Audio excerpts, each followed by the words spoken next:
Sheriff Rusty Hollis. A name you hear a lot around Hickory Bend, though mostly from his own mouth. A one-man legend, a lawman forged in the fires of small-town drama and baked under the dull lights of a very creaky, underfunded police department.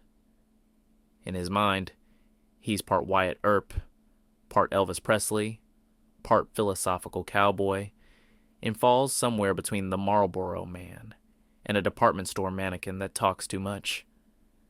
At 50-something, though he insists on early 50s, with the same confidence he applies to his chili recipe, Rusty wears his khaki uniform like a second skin. Tight across the belly, stretched at the seams, stained with coffee rings and barbecue fingerprints. His badge is polished daily, not by hand but by the repeated rubbing of his thumb whenever he tells a tall tale, which is often. He's got a gut that precedes him into every room and a strut like he's permanently walking away from an explosion. It's slow, it's dramatic, and just slightly off balance. Folks in town say he once stared down a rabid coyote behind the Baptist church and didn't flinch. Rusty says the coyote cried, others say it was just a possum and Rusty fainted. Either way, he tells the story like it's gospel. He considers himself the moral backbone of Hickory Bend, a protector of secrets, solver of mysteries, and unofficial mayor of the Waffle Shack on Thursdays. He keeps a framed photo of himself shaking hands with a wax figure of Buford Pusser, and has never once admitted it wasn't the real man. It's sometime after 8, maybe closer to 9. The sun, slow and syrupy, finally spills across the cracked front lawn of the old Harley place, painting the weeds gold and casting long, judgmental shadows from the porch railings like fingers pointing toward nowhere in particular. Bo Harley steps outside, all 6 foot something of him, barefoot and broad-shouldered, built like a man who wrestled trees for a living. He's shirtless, wearing only jeans that hang low and a belt buckle the size of a serving plate, as if to warn strangers and family alike, don't get too close. His hair's a mess, sleep-creased and defiant, and his expression suggests he's halfway between a hangover and a revelation. Rusty watches him from the cruiser, engine idling like a lazy hound. Bo Harley. Now there's a name Rusty says with a mixture of disdain and reluctant affection, like tasting something bitter that used to be sweet. In public, he'd call him a prick with delusions of grandeur. But deep down, and Rusty hates admitting anything happens, deep down, he's always harbored a weird, bone-deep fondness for the man. Maybe it was the way Bo once pulled him out of a ditch during a rainstorm a few years back. Or maybe it's just because Bo never pretended to like Rusty, which somehow made it easier. Behind Bo, like a ghost caught between decisions, Maisie Kurtz lingers in the hallway. She doesn't step out. She just stares down at her own bare feet, visible through the distorted glass of the storm door. She looks like she's listening for something. A whisper only she can hear. Her hair's tangled, pulled into a loose braid, and her hands are tucked into the sleeves of Bo's flannel shirt, hanging off her like it belongs to someone else. Which it does. Rusty notes this. All of it. He's got a sheriff's instinct for reading a scene like a book he's already read once in a dream. The lawn, the morning light, the lingering woman behind the glass. Something about it feels off-kilter, like a record spinning at the wrong speed. He scratches his jaw, exhales through his nose, and makes a note in the little pad he keeps tucked in his breast pocket.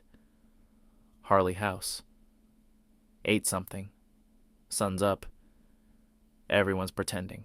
With a heavy sigh and the dramatic flair of a man who believed the world revolved around his minor inconveniences, he rolled down the driver's side window with a mechanical whir that seemed louder than it needed to be. "Jesus, Bo," Rusty muttered, voice dry as dust and twice as irritated. "Can't you at least put a shirt on? You look like a damn beer commercial." Bo didn't flinch. Didn't blink. just stood there a few steps away from his car like a statue built out of perfection, arms crossed, torso glistening slightly like he'd been sweating out secrets. He skipped the pleasantries. "Sheriff," Bo said, voice low and flat, like he was talking through a hole in the universe. "We found a body." There was a long silence, during which the wind decided to play dead. Rusty closed his eyes, pinching the bridge of his nose. His mind wandered. Not to the logistics, not to protocol, but to the exact moment his morning had been hijacked. Jennifer Hale, that overeager dispatcher with the peppy voice of a cartoon pony, had barged through the bullpen like the Queen of Doom, hollering something urgent while he was halfway through his post-coffee sit-down, a sacred ritual he honored daily with deep reverence, along with the TV Guide crossword puzzle. He'd been halfway through 42 across, 7 letters, last name of Alf. Shumway? It felt right, but something in his gut said otherwise. And not just the gas, now this. A body, of course. "Where?" Rusty asked finally. His voice was quieter now, less irritated, more resigned, like a man who knew this wasn't just a body, but the start of one of those weeks. The kind that made the clocks tick funny and the dreams run backward. Bo jerked a thumb toward the backyard, but didn't say a word.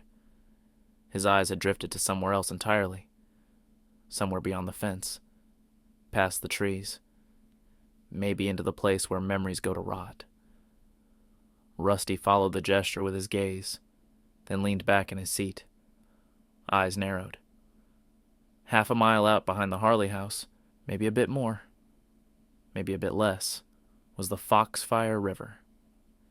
It wasn't on any tourist brochures or welcome center maps. It twisted too much, shimmered in ways water shouldn't, and had a habit of vanishing from overhead planes like it was shy or stubborn, or maybe just private. But Sherrif Rusty Hollis knew the river well, knew it in the bones. Like a hymn you forget the words to, but still hum on instinct. As a boy, he used to walk there hand in hand with his pa, back when the old man still whistled and carried a rusted tackle box filled more with peppermint candies than bait. They'd sit for hours on the mossy bank, fishing for catfish that were probably imaginary and talking about nothing at all. Rusty remembered those talks more than the fish. Sometimes they didn't even bring fishing rods. Sometimes they just watched the river twitch like it was dreaming of a storm. Years later, as a teenager with a mop of greasy hair and a heart that beat too fast for its own good, Rusty had skinny dipped in that same water with girls from school. Janine Tolliver, maybe. Or was it that weird girl from biology class who always smelled like wood glue? There'd been laughter, moonlight, someone playing the radio from a truck parked way too close to the edge. Those nights felt like folklore, like stories that had happened to someone else and just gotten stuck in his head. The river had a smell to it, wet stone and something electric like ozone, like old pennies and static. It made the hairs on your arms stand up. Some folks said it was cursed. Others said it was sacred. Rusty figured it was probably both, depending on what kind of mood it was in and what kind of soul you brought with you. He hadn't been back much in recent years. The job kept him busy, or maybe he kept himself busy to avoid going back. Because there were rumors, whispers. People had seen things in the water, or heard things, songs, screams, voices calling your name in a tone that was just wrong enough to make you wonder if you dreamed it. Still, Rusty never stopped thinking about the Foxfire. Not really. It showed up in his dreams sometimes. Sometimes in color, sometimes in black and white. And once he swore it, as a crossword clue. 7 letters. Place of memory and warning. Foxfire. He hadn't filled it in. Didn't need to. Some answers didn't belong on paper. "So," Rusty drawled, stepping out of the cruiser like he was stepping onto a stage no one asked him to perform on. "Who decided to go and die this morning?" Bo Harley shrugged with all the enthusiasm of a man trying to shake off a particularly stubborn dream. "Didn't touch it," he said, voice flat but just twitchy enough to suggest he'd absolutely touched something. "Ain't it a crime to tamper with the dead?" Rusty squinted at him. "Only if you do it with intent and both feet in the realm of stupid, which, given your history, is likely." Bo scratched the back of his neck. "Well, I got close enough to smell it. That count?" "That depends," Rusty muttered, tilting his head. "Did it smell like rot, or did it smell like something that wanted to be smelled?" Bo blinked. "What does that even mean?" Rusty tilted his head again, like tuning in invisible radio. The wind was doing its usual rustle through the ghost trees routine. But the birds... nothing. "Damn it," Rusty whispered. "They know." Bo looked at him. "The birds?" Rusty didn't answer. He just pulled out his notebook again, flipped to a page titled The Quiet Things, and added a fresh line under yesterday's entry. "Today," he wrote, "no birds. Foxfire stirs." He tapped his pen once, hard, against the cover, then looked up at the sky like it might offer advice. "So you two came across it? Morning stroll?" "Something like that," Bo said. Rusty studied Bo again. The hair. It was messy in that specific way that didn't come from a restless night's sleep, but from the kind of entanglement that involves sweat, urgency, and maybe a soundtrack no one would admit to. Shirtless, of course. Then his eyes drifted back to Maisie, still framed in the doorway like a painting in a haunted motel. She was wrapped in Bo's flannel shirt. Big, soft, and hanging off her shoulders like she'd borrowed it in the middle of a storm and never gave it back. They both had that look. Not guilt, exactly. Not pride, either. Just the dazed, faraway glint of people who'd recently been tangled up in something primal and messy and hadn't quite re-entered their bodies yet. Rusty didn't judge. He just cataloged. It stirred something in him. A flicker of memory. The Foxfire River under a lavender dusk. The smell of honeysuckle and Old Spice, and the unmistakable cackle of Janine Tolliver as she pushed him backwards into the water with a laugh like a fire alarm. Yeah, it was definitely Janine Tolliver. The blowjob queen of Hickory Bend High School. Her words, not his, though she wore the title like a tiara. Shameless, fearless, smarter than she looked, which was saying something because she'd once dissected a frog while applying eyeliner. The other one. The quiet girl from biology. Lynette, maybe. Now she had been the prude.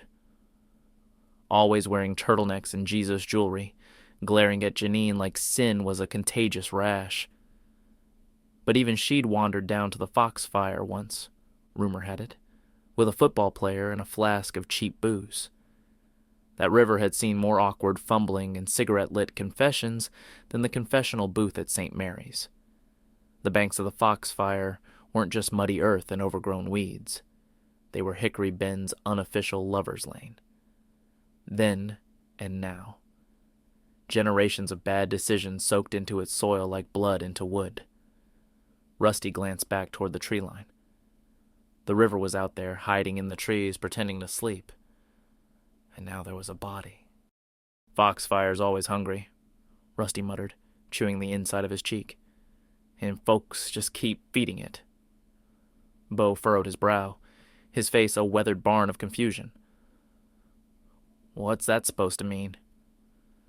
Rusty squinted at him like he was inspecting a jar of expired pickles. "A man like you, a girl like her, intimate privacy, river nearby.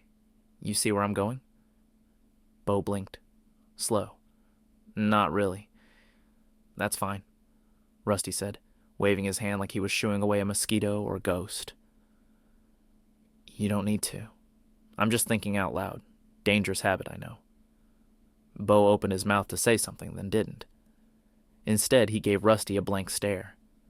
Rusty continued, his voice low, like he was narrating a bedtime story that ended with a scream. What I'm saying is, two young, genetically blessed individuals such as yourselves heading out past the weeds for a little recreational communion, shall we say, and lo and behold, you trip over a corpse. Now tell me, Bo, does that feel like coincidence to you? Bo folded his arms. Are you accusing me of something, Sheriff? Rusty chuckled. It wasn't warm. I'm accusing the universe of having a twisted sense of humor, he said, scratching behind his ear like he was tuning into a frequency only he could hear. And you, my friend, just happened to show up at the punchline. Behind them, the wind picked up, carrying with it the scent of river mud and something else. Something older. Metallic, faintly sweet, like sugar rotting in a rusted tin. Rusty sniffed once, then turned his head toward the trees. Where exactly is it? Rusty asked, voice dipping low, his tone shifting into that rare register he reserved for serious matters, like death, dreams, and the inexplicable twitch he sometimes got in his left eye before things went sideways. He was grounded now, focused. But there was still that glint flickering in the corner of his gaze, like a faulty light bulb that hummed just a second too long. A man half in the moment, half waiting for a signal from the beyond. Bo jerked his thumb over his shoulder, casual as a man pointing toward a gas station, not a corpse. Clear shot straight back, he said, past that old tree that got fried by lightning a few years ago. You remember? The one that split like a peeled banana. Rusty gave a soft grunt of recognition. Of course he remembered. That tree gave him the creeps. Kids in town said it bled sap that looked like motor oil. Someone had carved "I know" into the bark and no one knew why. Bo continued scratching the back of his neck. There it was, just floating at the edge, caught on a root, face down, barely moving, like it was thinking about getting up but changed its mind. Rusty nodded slowly, scribbling again in his notepad, as if he'd actually look at it later. Man or woman? Man, Bo muttered, wearing a suit, shiny in that way funeral fabric shines, missing a shoe. Rusty squinted into the trees like the body might suddenly wave from the distance. He let out a slow breath, half sigh, half whistle. Someone's still wearing their Sunday best on a Tuesday, he said with a crooked chuckle. That's either devotion or a hell of a wrong turn. He looked down at the ground, as if expecting it to speak up. Dead people don't just end up in the foxfire by accident, Rusty added, mostly to himself. That river's picky. It don't want just anybody. Bo didn't answer. He looked like he wanted to be anywhere else, and also like he knew he wasn't getting off that easy. Rusty turned and started toward the tree line, boots crunching on dead grass, hand resting just above his holster, like maybe the trees might try something. He glanced once more over his shoulder, at Bo, at Maisie in the doorway, still watching with those wide, far-off eyes. The birds still weren't singing. Not a damn one. Well, throw on a damn shirt, Rusty said, flicking a lazy hand toward Bo's bare chest. And get some pants on your girl while you're at it. We got some exploring to do. Bo didn't offer a word. Didn't roll his eyes. Didn't snarl, just turned and started up the porch steps, quiet as fog.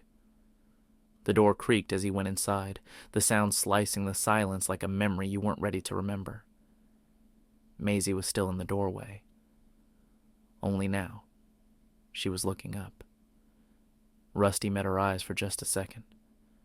Just long enough for something unsaid to pass between them like static on an old television set. Her gaze was glassy, heavy, like she'd just come back from a long walk through her own mind and hadn't yet unpacked the suitcase. Then she turned away. Rusty stood there a moment longer, scratching his jaw, chewing the inside of his cheek again like it was a bad habit he planned on keeping. She was pretty, he thought, in that wilted flower sort of way. The kind that doesn't bloom anymore but still smells like spring if the wind hits it right. Damaged goods, though.